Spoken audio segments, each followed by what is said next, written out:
Nama saya Bima Marzuki, saya CEO dan founder dari Media Buffet Public Relation and Digital Marketing Agency, dan saya juri untuk Icon PR Indonesia. Pesertanya menarik ya, karena datang dari banyak background, ada yang dari yayasan, ada yang dari B2B, ada yang dari government, sehingga kita ketemu dengan berbagai macam cara, berbagai macam approach, berbagai macam masalah yang berbeda-beda, sehingga kita bisa melihat bagaimana para PR ini menyelesaikan masalah dengan approach sesuai dengan karakter organisasi mereka yang tentunya juga beragam, dan ini menurut saya sangat-sangat menarik sih. Ya, kalau kita lihat tadi pesertanya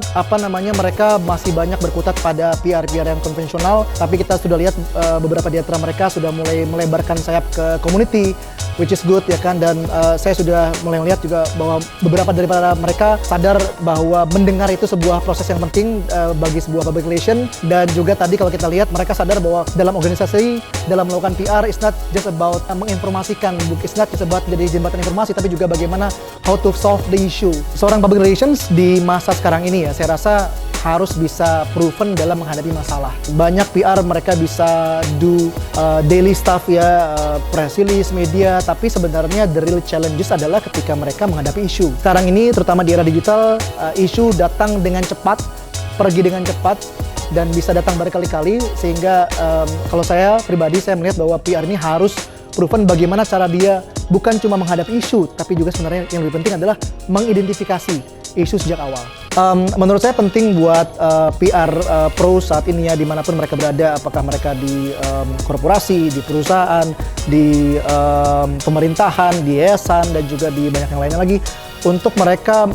mengikuti atau bahkan mendahului perkembangan zaman. Karena sekarang ini PR sudah jauh berubah. Dengan PR yang kita lihat 10 tahun yang lalu, penyebab masalahnya berubah, stakeholdersnya berubah, medianya berubah, sehingga penting untuk PR tidak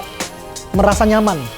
dengan state of mind mereka yang mereka dapat mungkin dari bangku kuliah, dari buku, akademisi, daripada teori-teori, tapi penting buat PR ini mengupgrade mindset mereka, kalau bisa jangan ketinggalan, tapi malah mendahului perkembangan zaman. Saya rasa Icon PR ini perlu menjadi sebuah agenda yang konsisten ya, karena ini punya kontribusi untuk menguji PR-PR kita di luar dari daily task mereka, dan saya harapkan sebenarnya para peserta Icon PR yang ikut di tahun-tahun mendatang lebih beragam ya, berasal dari industri yang beragam, berasal dari organisasi yang beragam, sehingga kita bisa melihat kekayaan